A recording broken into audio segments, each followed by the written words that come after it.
right, ladies and gentlemen, we're going to work our way through this. This is a work in progress, as you can see. Although this is the 5th year that we've commemorated the United States colored troops, we have a ways to go yet in terms of any kind of perfection. But we do have the important people here.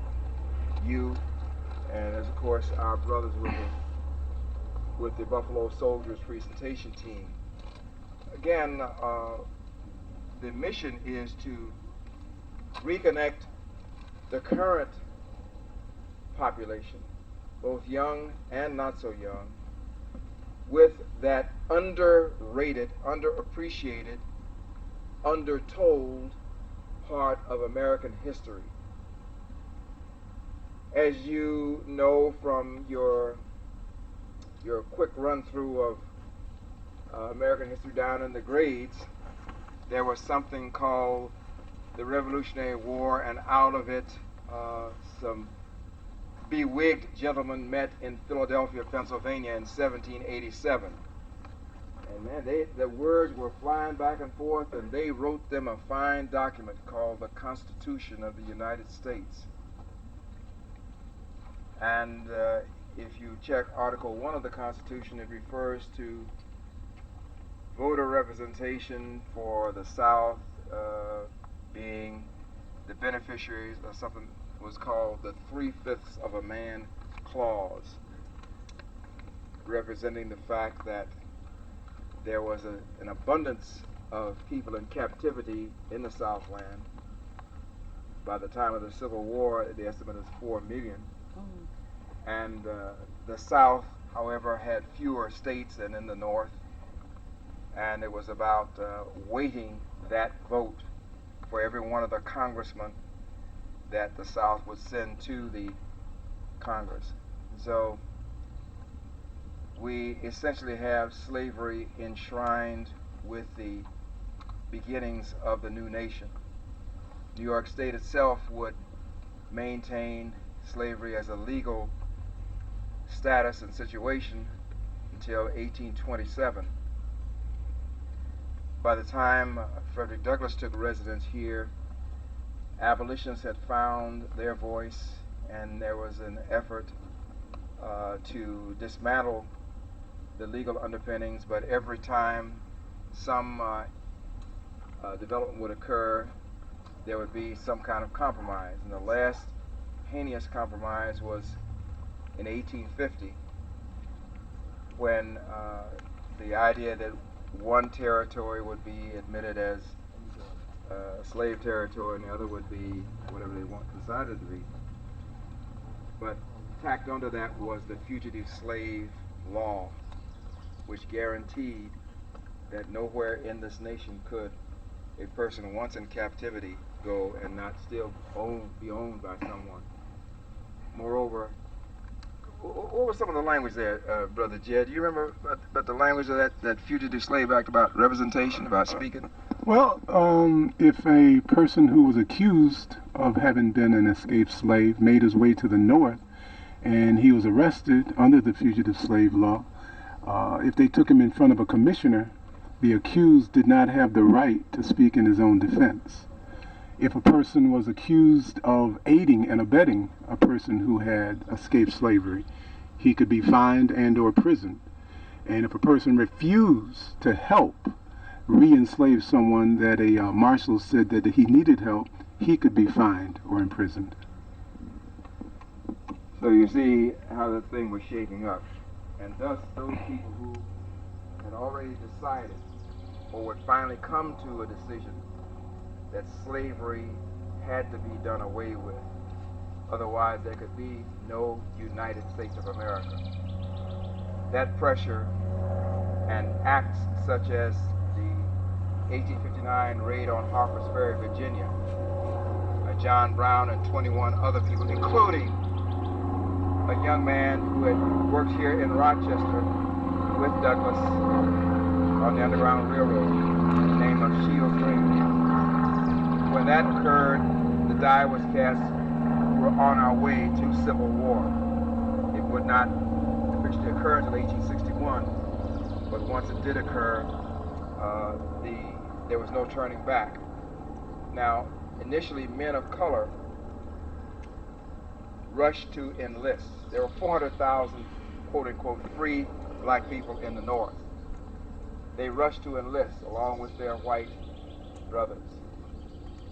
They were turned away. This is a white man's war was an official policy of the federal government, and it would stay in place until that time in 1862, when President Lincoln, having decided that it was no longer viable to placate the South, that his troops, no matter the fact that he had more of them than the Confederate forces, he would have to deprive the South of its moneymaker, its ability to finance the war. And of course, basically that was cotton. France and England were addicted to Georgia, Mississippi, Alabama, Texas cotton, and they were willing to recognize the Confederate States of America. Had that happened, you can just imagine what the consequences would be for this nation. So with the issuance of the Emancipation Proclamation and the provision that men of color be permitted to enlist, the tide was at last able to be changed. And with that change, you have the 200,000 men of color going forth under what was called the United States Colored Troops. Some of them are in this ground, in this area we stand in, and a few others scattered throughout the cemetery. Wherever they are, because of their noble sacrifice, because of their courage and determination, we are prepared to call that hallowed ground. Hallowed ground. Sanctified, hallowed ground. And therefore, we come together this afternoon to salute some of those men and their families. To that end, we have asked Anthony and Edgar and Takara to guide groups of you to specific grave sites, probably of your choosing, to place the flag approximately 1 foot in front of the gravestone, and to speak whatever words you want to convey to the spirit of the man who lies there in hallowed ground. To that end, we're going to invite some freewheeling testimonial from several of you here, and then we'll go to the formal part of placing the flag. En route to that, we're going to ask our comrades, our brothers, our friends, the Buffalo Soldiers presentation team, to post the colors.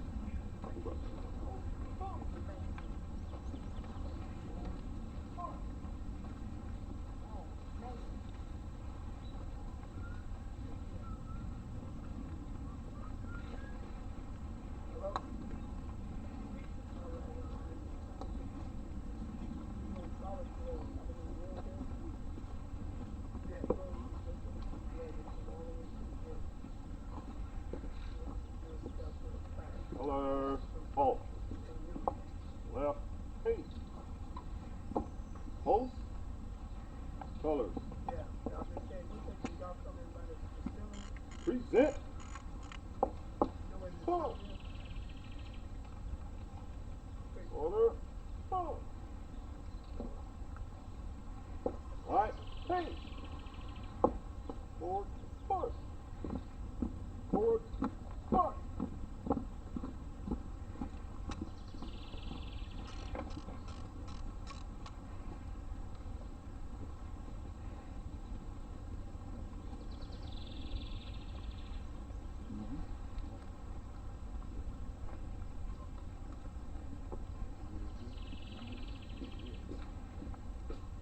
Douglas was contracted with by the governor of Massachusetts in 1863 to recruit men for what would become the first regiment of colored soldiers in the North. Massachusetts didn't have 1,000 able-bodied men of color, so they had to come from all over, some off the plantation, but 23 came from this area in April of 1863. 2 months prior to that, he had put out the call. The call was, "Men of color to arms, now or never, better to die free than live slave." And they began to come, especially after his first 2 recruits, would be Charles Raymond Douglas and Lewis Henry Douglas. The 2 sons, the oldest son and the youngest son, were his first 2 recruits. They were sent to Massachusetts to be a part of the 54th Massachusetts Infantry Regiment. And they did train together. Lewis remained with the regiment, whereas Charles fell ill and had to eventually transfer into a cavalry unit. And perhaps we can persuade Captain Charles Price, member of the Buffalo Soldiers presentation team here, to share some insights with us about that 5th Cavalry. So why don't you mosey on over this way, Captain Price? We want.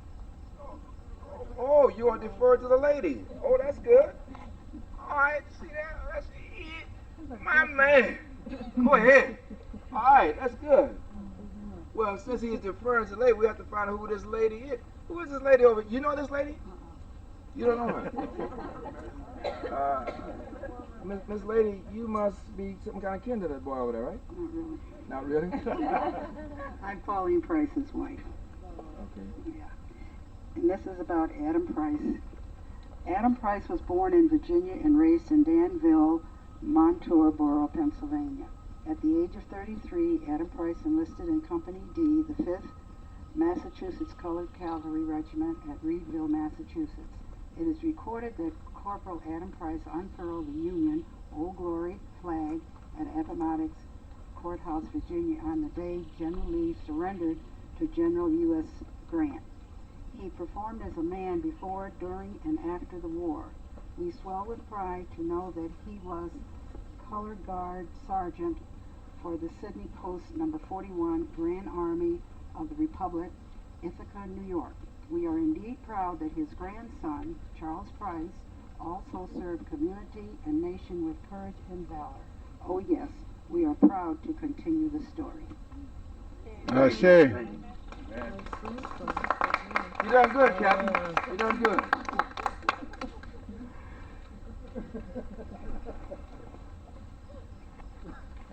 The 5th Cavalry, Massachusetts. Lewis, in the meantime, continued to train with the 54th, and by the end of the training period, he had been promoted to Sergeant Major, the highest ranking non-commissioned office in the Army. And yet, even before they broke camp, they saw that the government had broken its promise, which was to provide equal treatment. Black and white soldiers would get equal treatment, meaning equal pay, among other things. But they found out, that all of the colored troops would be paid $3 a month less than a white private. They also found out that whereas the white private was given a $3 clothing allowance, $3 would be subtracted from the monthly pay of the colored soldiers. In fact, not only were privates, corporals, and sergeants in the United States colored troops given less pay, even the sergeant major got the same as the lowliest private. Nonetheless, rather than accept the offer of the state of Massachusetts to make up the difference, those men, and in other regiments as well, decided they would not take anything until the government fulfilled its promise. After all, they had made a promise to serve faithfully the government unto giving of their lives, and they were determined. They were self-determined men. Now, on the way to the glory that came their way after the assault on Fort Wagner, July 18, 1863, Lewis Henry Douglas got acquainted with his men. It wasn't by accident that they chose him to be Sergeant Major. They knew he had something going on aside from the grand Douglas name. And among the other soldiers that he met, there would be a young fella, too young to tote a gun. His name was something like, how you spell it? P-L-A? I don't know. How you pronounce that, Miss Connie Walker? Platinum. Tell us about Platinum, if you will. Company A, 54th Massachusetts Infantry. James Island, Fort Wagner, Honey Hill, Boykins Mill, and Charleston, all in South Carolina, and Olustee, Florida. Thomas Edward Plattner, for someone so young, you were very busy. The record says you were an unmarried laborer from Hudson, New York, when Frederick Douglass called men of color to arms. Thomas Edward Plattner, you were just 17, but on March 10th, 1863, you answered like a man. When you got through soldiering, you came on over to Rochester, where you continued to grow and serve. In 1889, you were Worshipful Master, Eureka Lodge, Free and Accepted Order of Masons, Prince Hall. You were one of those Eureka Lodge brothers that escorted the remains of Frederick Douglass to Mount Hope Cemetery. And lest I forget, you and your brother Masons led the drive that resulted in our Frederick Douglass statue being the first public monument in the nation dedicated to the memory of men of color. It bears the image of Douglass, but we know it's also a salute to the colored troops, including the 54th Massachusetts, in which you and Douglas's son, Lewis, served. He as Sergeant Major, and you as principal musician of that regiment. Principal musician, if truth be told, right now you are occupying the first chair in the orchestra of heaven. Sure.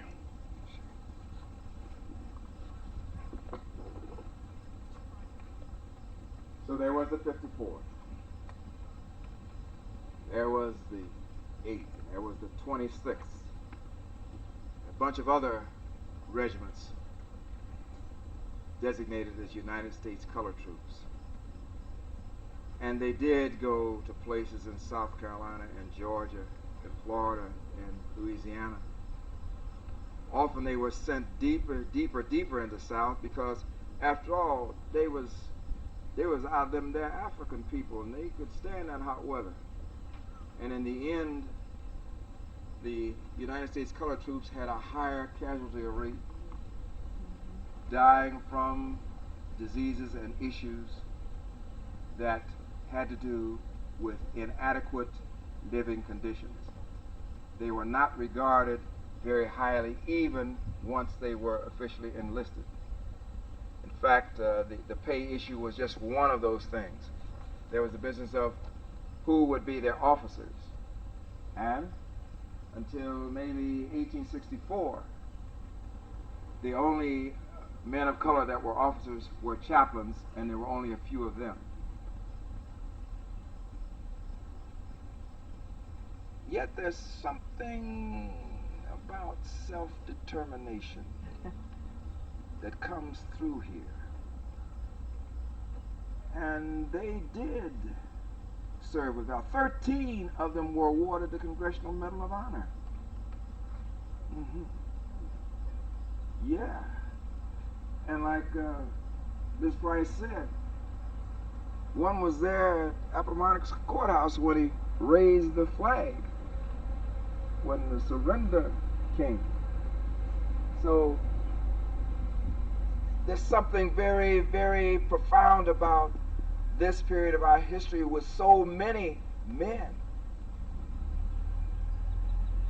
bring up like men. And back home, when the pay wasn't right, and so they were not sending anything home. And the sisters didn't scream and pout.